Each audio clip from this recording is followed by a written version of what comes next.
Well, I think we're incredibly fortunate to have just heard from three extraordinary curators who have really opened up and unpacked that discussion around collective responsibility, I guess, in the arts, and the roles that curators, organisations, the sector, the industry at large, and together with artists have in reimagining, reshaping, and perhaps provoking, reimagining new models.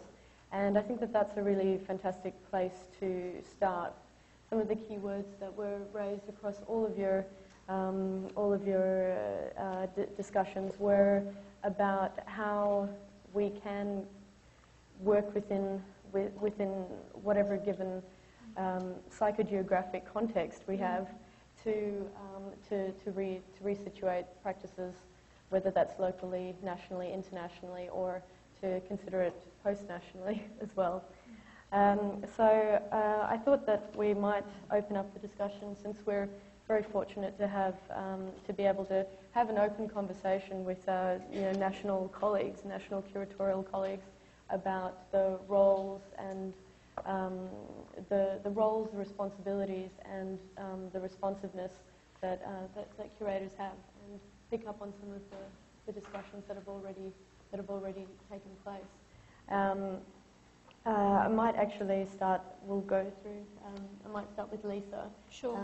Because you opened up with the idea of lovers of us being sort of lovers of the new, and that part of those responsibilities for curators is also to recognise artists who are working at different stages of their careers, but also to recognise different voices. Yeah, absolutely. And I think this is a really interesting starting place to imagine what other models of exhibitions, other models of collective activity that Kylie flagged up, and other ideas around international collaboration and exchange, and celebrating independence in amidst these very specific environments. And I know since you've got the Adelaide Biennale coming up, I wonder if we could actually start thinking Sure. about... Well, it's still forming, because it's not until, put it in your diaries, folks, it's mid-February 2016, but I'm not kind of borrowing the Documenta model when I kind of embrace the idea that I think dead artists can be contemporary artists, and certainly what were dead ideas are bound for renewal. And I know it's kind of trendy, but transhistorical or diachronic, which is the kind of even trendier word these days, curating is something that I am really interested in, because I'm really interested in the intergenerational and the intercultural. I was going to say the interdisciplinary, I'm kind of interested in the anti-disciplinary, something that goes against, something that kind of collapses the Enlightenment, if you like, kind of post-Enlightenment way of seeing, where nothing is impossible, I guess. So that will tell you nothing about where I'm headed with the biennial, except that, expect the unexpected, I suppose. But I guess it does tell you that there will be artists from kind of many contexts. I'm not thinking of a kind of national agenda. I do think of just thinking about the responsibility, that if I can take that up just for a tick, Leigh, that I do feel the responsibility for the Trench exhibition that I just presented, and that's because of audience. And we probably haven't spoken enough about audience today. I think the idea that you consider and charge the exhibition fueled fully with an expectation of the broadest possible audience is the curator's Bible. So I think that exhibition should have a national profile, because I'm hoping it will travel nationally. So there needs to be a symmetry there. But I don't think I think we'll end up with really boring biennials if we start to kind of pick from the state, to be honest. It doesn't mean there won't be broad representation, but it's also the role of the biennial to be a wellspring. And Ian showed an example today that I'm particularly proud of, the Marumili project I worked on, that project which brought, New York, essentially, into Panga, and brought Lynette Walworth from Sydney into Panga in Western Australia. It is a good example, I think, of what's possible in a biennial with the help of the Australia Council to birth something impossible and probably a little bit improbable. Part of that work is currently on at the Museum of Contemporary Art. Great, thank you. Pleasure. Yeah, that's going to be exciting, and we can't wait to see what that holds. Carly, in your discussion, you raised a wonderful provocation, and I think all three of you are fantastic at that idea of being provocateurs, and I think that the role also of curators is also to provoke and to respond to really key issues that Carly brought up about where artists are being shown, how they're being shown, what the infrastructure of those things are, and to acknowledge that there's very much that these things are very interconnected, and it is about looking at those things together and actually perhaps creating new collectives, and which can also be temporary as well and changing. And I think that's also something that's really important. And speaking to thinking about future models, that I think everyone here is actually already trying to respond to some of the issues that have been raised also in the panel today around artists. Is Western Australian artwork part of a national discussion? Is Australian artwork part of an international discussion? What is the global perspective? And how do we actually manoeuvre, as you said, manoeuvre through those different ideas? And that actually, not just exhibitions, but also the public programs around them, and the bringing together of artists, bringing artists here as well as sending artists out, and that is a really, really crucial thing, to be able to also bring people here, which I know is sometimes difficult when there are certain sort of structures, funding structures set up around those things. But Carly, if you don't mind talking about a really interesting exhibition that you have coming up, which is called Go Lightly, which also addresses that difference, as you pointed out so rightly, about stereotypes around contemporary Indigenous art being made. Sorry, am I going on and off the mic? Sorry. About contemporary Indigenous art and being made not only in the desert, but also the relevance of more metropolitan or art being made here. And so through this exhibition that you've got coming up, Go Lightly, you're looking at new ways of storytelling and actually using the exhibition as a way to bring together artists who are making work here in the greater region and then nationally. And I'd just love to know, I think people would like to know a bit more about that as well, because you're actually tackling those issues through an exhibition by creating opportunities for artists to be talked about with their peers in the city, in the bush, and across the country and further afield. Thank you. I'll have to think about it now, because I've put the project on hold for 3 weeks while we wait for funding. Well, there we go. It's a good plug for it. So, yeah. Go Gently is an exhibition that I'm curating with Vanessa Russ. We're doing it at the Mundaring Arts Centre in November next year. The plan is to highlight the work of WA and urban-based Aboriginal artists Sandra Hill, Lindsay Harris, and one more person. It's good to keep a bit of mystery. Keep a bit of mystery. So it is. So we've got three Perth-based / Bowling Up artists, and then we have two other artists, one yet to be revealed, but the first is James Tyler, who's a photographer in South Australia, Adelaide.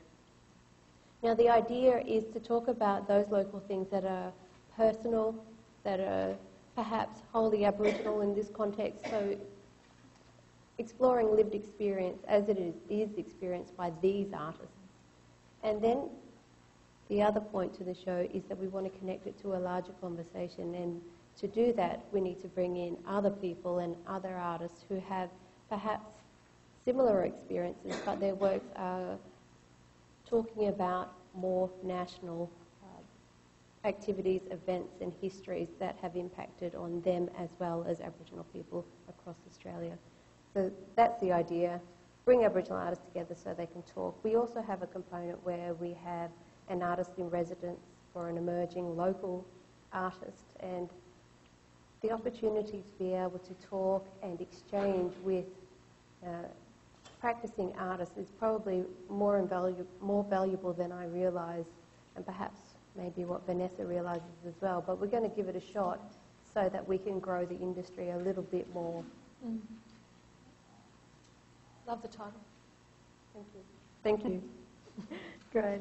And I think this is something that's also been brought up by Aaron in your excellent discussion about those, the changing relationships, also in the roles that artists have played in soft diplomacy, and that, you know, everyone is at every different point beholden to a certain economic environment and political structure, and that relationship between art, power and politics is ever present and something that we can't sort of ignore. And gallery, I think Gallery 4A have been so agile, a kind of agility exists within that organisation that's been able to respond to the constant remaking of Asia, the redefinition and the priorities that you kind of spoke of, which I think is really inspiring, a great model for all sized institutions of all sizes and of artists, artists of all sizes. I mean, I think that it's also one of the biggest challenges, because there's not a... in Australia, we value the big institutions, so we're always constantly talking about what is the national framework. Yep. Where in fact, I truly believe that most of the really heavy lifting which has been done in certain parts of the Australian culture, so specifically within the context of Australia's relationship to Asia, has been done by small organisations and by individuals. Absolutely. It can't be done by big institutions because they don't have that agility to, as you put it, and also because the field itself is moving at the same rate as the organisations who are trying to develop things are moving. So we're playing with moving targets. So, and it's more fun. Sorry, you were going to ask a question. That answers it perfectly. Yeah, I thought we'd just sort of go through some of the discussions and then open up to the floor. So yeah, love it. Just a very practical question, Aaron. Could you explain a little about how it works? Yeah, sorry. I mean, I didn't get to. It was really. So we were set up as an artist-run organisation, set up along the context of, say, independent spaces elsewhere, because the group of artists who came together saw that there was a need to create a space, and this was in 1996, so the year of Pauline Hanson's maiden speech. I mean, that's not the reason, but it kind of gives you the context of what was going on. And from that, we've in the early years, it was like an artist-run space. You know, it was an exhibition every month by 2 or 3 different artists, established artists, young artists, whatever. I mean, and obviously in that time, our focus has shifted. You know, we're not an artist-run space anymore, though we would still call ourselves an independent space. Yep. Hello. This is probably going to be very off subject and a little bit clumsy. I'm just sort of thinking in a Western Australian context. We're constantly hearing that Western Australia is a very rich state and we're supporting the rest of Australia. And I'm just wondering if there's any way that that sort of rich can be tapped into, and if you curators have any experience of working with corporate funding, and if that's possible. I also think there's a lot of talk here about who should be included in who's exhibiting which exhibitions. You all represent different types of groups of people. And it seems to me it might be interesting to have some sort of exhibition which is like a Salon des Refusés, which is like an uncurated exhibition in some way, so that there is no exclusion. I'd like to see an exhibition that was inclusive, that would basically a huge exhibition, so that I think the Salon des Refusés... My response to that would, the second part would be, go on, do it. That is, as you say, a non-curated exhibition. So off you go. Answer to the first part. Answer to the first part. I don't know about the kind of energy of the collectors in this state. What you've probably observed from here in South Australia is a little bit of a boon economy in the art world there, and let me tell you, it's all private money. The state government support us and Australia Council support us, but that hasn't increased in any way. What has increased is our capacity to interest a broad audience, and part of that audience are collectors of all ages, particularly the younger end of the collectors' spectrum. Okay, well that's why I would think about an uncurated exhibition, because I think if people... I don't think there's a problem with education in Australia with the public. I think it's perhaps a problem with engagement. And if you have an exhibition that's much more broad and people... Are we back to Salon de Refusé, you mean? Yeah, something like that, yeah. Yeah, I don't see the point, because it's just an amassing of things within a space. I think the role of the curator is to curate a history, to tell a story, to make meaning for an audience. But isn't that limiting? I mean, you always come from one perspective. Yes, it is by definition limiting. In a multicultural society, how can you represent Western Australia by saying one person is going to create this, or a group of people are going to create this? Well, I don't think that there needs to... the very idea of thinking of representing a place is a necessarily interesting provocation to begin with. I guess, if I can just use an example, I curated Heartland with Nikki Cumpston a couple of years ago, and that was funded by the South Australian Government. $270,000 to make that exhibition happen, which meant that we could give artists a kind of decent artist fee. And we did this kind of umming and ahhing about inclusivity, because we knew it was going to be the last time we kind of had that money. It had been 12 years since chemistry. Sarah Thomas did chemistry 12 years ago, which was a similar survey of existing work. We wanted to make new work. I think the role of exhibition making for making new work is really pivotal. So we really thought about it, and we ended up with 45 artists, but about 28 of them came from the one community. But sometimes you just have to be happy with that as a platform and as a way to start, and a way of making meaning, and a way of introducing new audiences to what it is that you're doing. I really believe in the connoisseurial role of the curator, and I believe that there's a role for artists to be in their studios making the best possible work that they can. And just responding to this idea of working with corporations, if you can find a corporation who is... not all corporations... You may be directed by a corporation as to the type and the content of the project that you might like to deliver. I believe that if you have a great idea, you don't necessarily need to have great pockets of funding in order to deliver it. Corporations, I mean, talking from a small organisation, the sponsorship model is a real pain in the arse, actually. Yeah. Okay. No, I'm just thinking well, I'm probably wrong about this, but in terms of the big American museums, they were started by lots of money was private philanthropy, and they have tax breaks to get... I mean, people have tax breaks to invest in art or to... So that's we have why. Those here. I do think WA should start the Collect scheme. Can I just tell you briefly about the Collect scheme? Tasmania, Dick Bett, the Bett Gallery in Hobart started this extraordinary scheme where you can kind of lay by, but you get to take it home, a work of art, so it's an interest-free, just like you buy your tellies from Hardly Normal. You get to go and buy works by Tasmanian artists, and you have a year to pay that off. So it's a tax-free loan. There are some really instrumental kind of grassroots things that could happen in every state. We don't have it in SA either, but I'm plugging for it. Happening. Yeah, it's about to happen. It is. It's about to happen for artists in Sydney too, Aaron, isn't it? Yeah. And NAVA are looking into an interest-free loan for artists, I believe. Well, if you read the City of Sydney cultural policy and all stuff around it, they actually look at the South Australian model as a really very important way of kick-starting that local economy. So. Okay, I'd just like to say thank you for your questions. We have a question from Vicky over here. Can I just... I was fascinated by Melbourne Now, the NGV exhibition, which I found fascinating, fantastic, inclusive. I walked into the ladies' toilet and I was listening to the music made by Melbourne artists, in this case sound artists.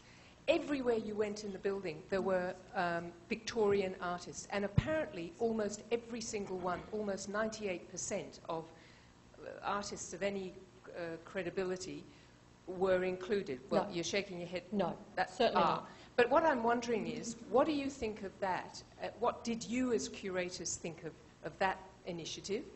Is it a good idea? Because it sure as hell seemed to be a great idea for both the profile of middle ranking and even lesser known artists, and the audiences seem to love it. And the audiences were enormous. They ended up opening overnight in the last weeks.